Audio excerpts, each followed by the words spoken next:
You all know that there are a lot of infections which we come across and encounter in a diabetic patient, but I will be talking about very pertinent talk today, which has been assigned to me by Dr. Bansi Sabu.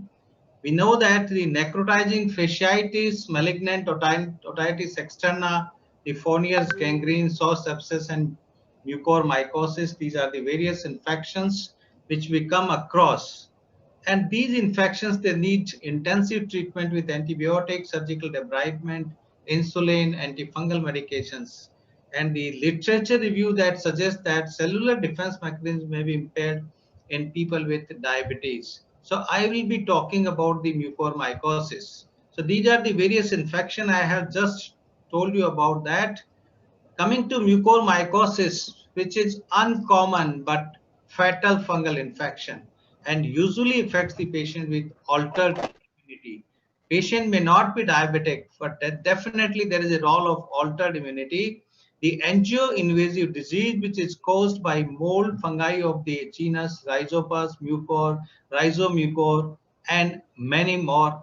And it is otherwise also present in the environment. The Rhizopus oryzae is most common type and responsible for nearly 60% of the mucormycosis cases in humans and also accounts for 90% of the rhino-orbital cerebral form which we are seeing nowadays post-COVID.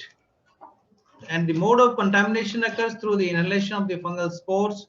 India has the highest cases of mucormycosis in the world as we are having second large population with diabetes mellitus.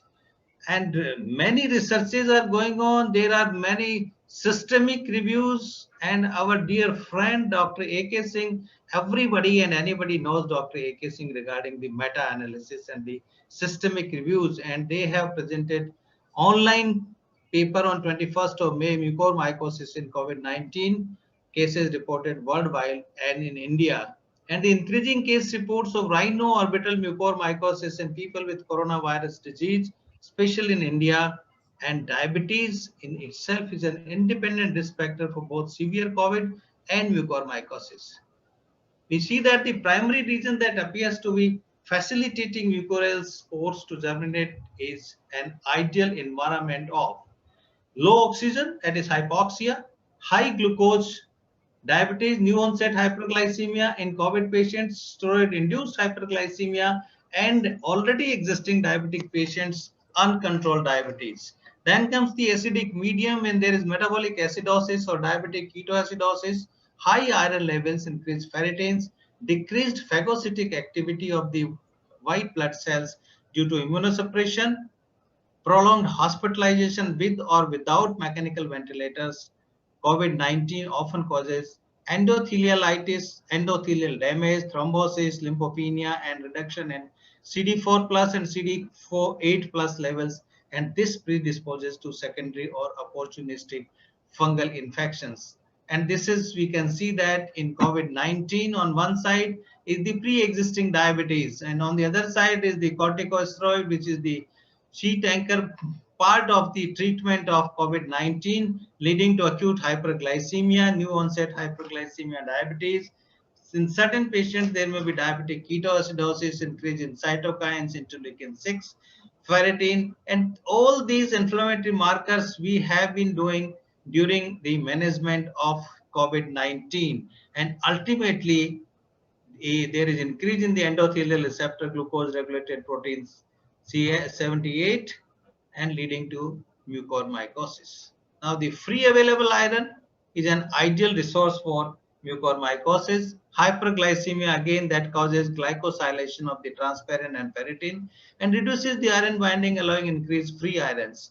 Increase in the cytokines in patients with COVID-19, especially interleukin 6, increases free iron by increasing the ferritin level due to increased synthesis and decreased iron transport. And concomitant acidosis increases free iron by the same mechanism and additionally by reducing the ability of transferrin to chelate the iron. Coming to the clinical presentation, which is very, very peculiar, it can involve the nose, the sinuses, the orbit, the central nervous system, lung, GI tract, skin, jaw bones, joints, heart, kidney, and mediastinum, which is of the invasive type. And the ROCM, rhino-orbital cerebral mucormycosis, is the commonest variety worldwide. Entire spectrum ranging from limited sinonasal disease, limited rhino-orbital disease, which progresses to orbit, or rhino-orbital cerebral disease. The area of involvement may differ due to underlying conditions. So, any patient coming to us with the symptoms related to these, we have to suspect for this. And ROCM is frequently observed in association with uncontrolled diabetes. Pulmonary involvement, patients having neutropenia, bone marrow and organ transplant, hematological malignancies, malnourished individuals, they have the GIT problem, giant cell invasion, thrombosis and eosinophilic necrosis, and microbiological identification of the hyphae based on diameter, presence or absence of septa, branching angle, that is right or acute branching, and pigmentation differentiated from the other fungal infections, which we can see here that there is a differentiation from the aspergillosis to the mucormycosis. There are broad hyphae. Broad hyphae are rare, no septations, broader hyphae than aspergillus, branching more irregularly, some at 90-degree angles. So this is how the pathologists, they decide whether it is aspergillosis or it is mucor. Smith and Krishner criteria for the clinical diagnosis of mucormycosis, and this was given long back in the year 1950. They are still considered to be the gold standard. Black, necrotic, turbinate, easily mistaken for dried crusted blood. Blood is nasal discharge and facial pain both on the same side. Soft periorbital or perinasal swelling with discoloration and induration. Ptosis of the eyelid, proptosis of the eyeball, and complete ophthalmoplegia. Multiple cranial palsies unrelated to the documented lesions. And whenever a patient comes to us with all these problems or any of these problems, we have to look for this. And the most common clinical presentation is rhino-orbital cerebral infection. Hyperglycemia, associated metabolic acidosis, which is most common. A review of the 179 cases of rhino-orbital cerebral mucormycosis found that 126, that is 70% of the patients had diabetes, and that most had ketoacidosis at the time of presentation. Rare reports in the absence of any apparent risk factors are also there, and this is how the radiological appearance through the CT or MRI is seen. Pulmonary, when we talk of that, pneumonia with infarction and necrosis, and the infection has spread to the contiguous structures like the mediastinum, heart, or disseminated hematogeneously to other organs. Most patients have fever, hemoptysis that sometimes can be massive.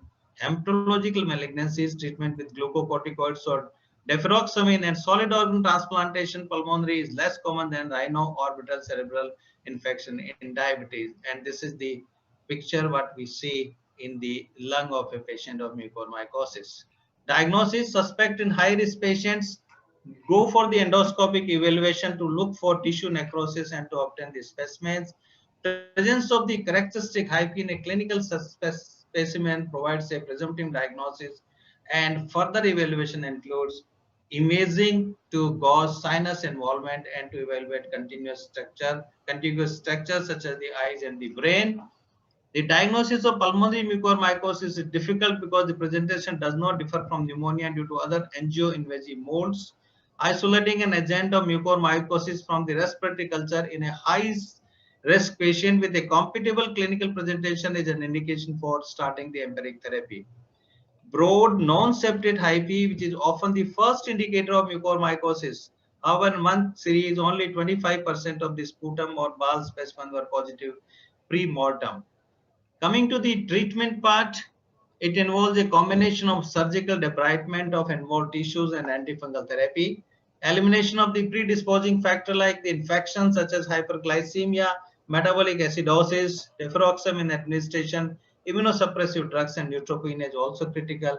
And due to the difficulties in establishing a definite diagnosis, many patients will be empirically treated for mucormycosis because they have risk factor of infection and positive culture and or compatible clinical syndrome. Intravenous amphotericin B lipid formulation is the drug of choice for initial therapy. Posaconazole or isavuconazole as salvage therapy for patients who do not respond to or cannot tolerate amphotericin B. IV posaconazole should be given as a loading dose of 300 mg IV every 12 hours on the first day, followed by maintenance dose for 300 milligram every 24 hours. IV formulation should be avoided in patients with moderate or severe renal impairment, where the creatinine clearance is less than 50 due to the potential for accumulation of the cyclodextrin vehicle. In patients who are able to take medication orally, we use posaconazole delayed release tablets. The dose is 300 milligram every 12 hours on the first day and then 300 milligram once daily thereafter, taken with the food if possible. Overall mortality is quite high. It ranges from 25 to 62%, but it says that 50% is the average mortality in these patients. The best prognosis in patients with infection confined to the sinuses. The early diagnosis and early management, early treatment leads to a better prognosis. And the prognosis is poor for patients with brain, cavernous sinus, carotid involvement, although some patients with these complications have been cured of the infection. Outcome in patients with pulmonary mucormycosis is worse than for patients with rhino-orbital cerebral involvement, mortality rate as high as 87%. So, dear friends, to conclude this ominous trinity of COVID-19 infection, diabetes and steroid increase the risk of mucormycosis. While corticosteroids have proved to be life-saving in several instances of COVID, it has proved to be a double-edged sword, and indiscriminate use has come with its price. All patients should be monitored closely for sequelae of immunosuppression for months following treatment. Presence and severity of diabetes are an indicator of poor prognosis, making good glycemic control and early recognition vital for a favorable outcome. Thank you very much.